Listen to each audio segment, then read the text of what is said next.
जब माता बुलाती है तो जाना ही पड़ता है। जब माता का बुलावा आता है तो रोका नहीं जाता। और हमारे साथ कुछ ऐसा ही हुआ। जून के महीने में हम लोग पहुंच गए कटरा, माता की नगरी, वैष्णो देवी धाम में। और ये ट्रिप बहुत ही अब्रप्ट था, लेकिन ये एक ऐसा ट्रिप बन गया जो हमारे जहन में हमेशा के लिए रहेगा। दिल्ली से हम लोग लिए वंदे भारत और पहुंच गए कटरा। ट्रेन थोड़ा लेट था तो पहुंचते पहुंचते लेट हो गया, लेकिन स्टेशन के बाहर उतरते ही हमको जो भव्य दृश्य दिखा वो अद्भुत था। क्योंकि जम्मू में प्रीपेड सिम नहीं चलता तो सुबह होते ही मैं निकल गया कटरा शहर में और वहाँ से लिया मैंने यात्री सिम, जो 250 रुपये में 1 महीने की वैलिडिटी के साथ और आपके आधार के साथ बहुत जल्दी मिल जाता है। और ये बहुत अवेलेबल है हर जगह। वहाँ से हम लोग गए टोकन कलेक्ट करने, जो आईडी होता है, RFID होता है, वो टैग कलेक्ट करने।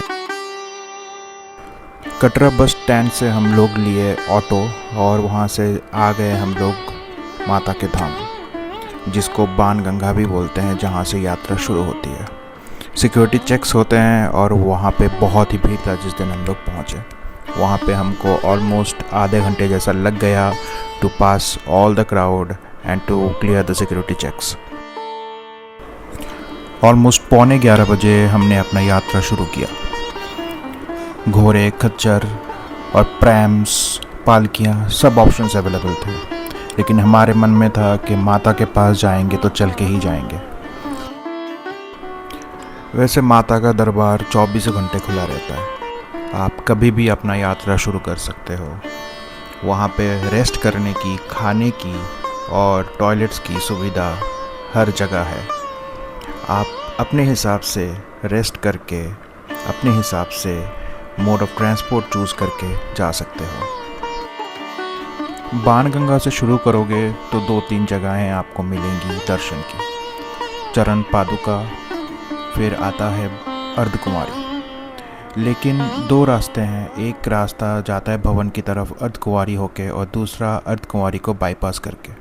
उसके लिए थोड़ा सा आपका डिस्टेंस और समय बच जाता है और हमने वही चूज़ किया, क्योंकि अर्धकुंवारी गुफा में घुसने का हमारा कोई प्लान नहीं था। हमारा वही था कि हम लोग डायरेक्टली माता के दरबार ही पहुँचे।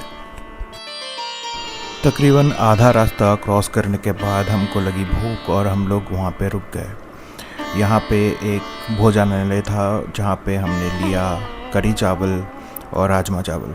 वैसे खाने के ऑप्शंस बहुत मिलेंगे आपको। जगह जगह पे मंदिर है, रेस्टोरेंट्स हैं, कैफ़ेज़ हैं, चाय या फिर कोई भी स्नैक्स भी आपको मिल सकता है, जूसेस, सारे ऑप्शंस हैं सबके लिए।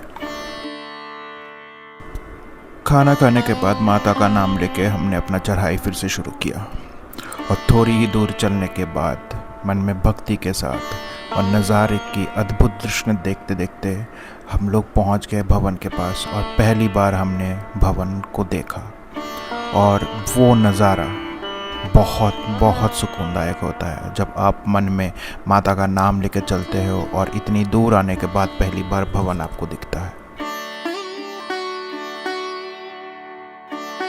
मन में भक्ति और माता का नाम लेके हम लोग चढ़ाई शुरू किए भवन की तरफ। और देखते ही देखते हम लोग पहुंच गए माता के धाम भवन में। और जब हम भवन पहुंचे तब टाइम हो रहा था ऑलमोस्ट 4:30 बजे।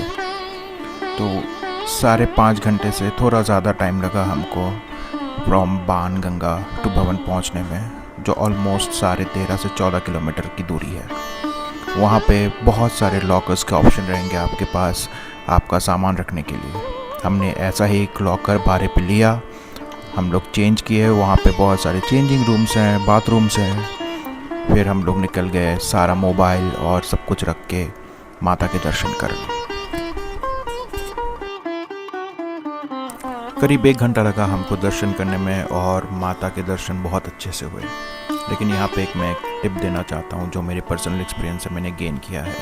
5:30 बजे लाइन रोक दी जाती है दर्शन का, क्योंकि शाम की आरती का टाइम होने वाला होता है। उसके बाद आपको कम से कम 1.5 से 2 घंटा वेट करना पड़ेगा अगर आप उसके बाद आ रहे हो तो मेरा सजेशन यही रहेगा कि आरती शुरू होने से पहले ही आप दर्शन कर लो। क्योंकि उसके बाद आपको भैरव बाबा की भी चढ़ाई करनी है। वो है तो 2 किलोमीटर की चढ़ाई, लेकिन वो थोड़ी खरी चढ़ाई है, तो उसमें आपका एनर्जी बहुत जाता है। हम लोग भैरव बाबा पहुँचे और तब भैरव बाबा की आरती शुरू हो गई थी।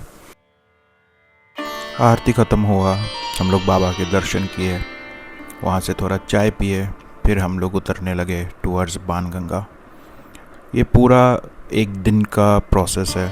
अगर आप थोड़ा टाइम लेके जाओगे तो आपके लिए आसानी रहेगी, लेकिन जब आप रात को उतरोगे, आप भवन का थोड़ा नज़ारा ज़रूर लेके जाना, क्योंकि रात को भवन बहुत बहुत ज़्यादा सुंदर दिखती है। यहाँ तक देखने के लिए बहुत शुक्रिया। See you in the next one. ध्यान रखिएगा। जय माता दी।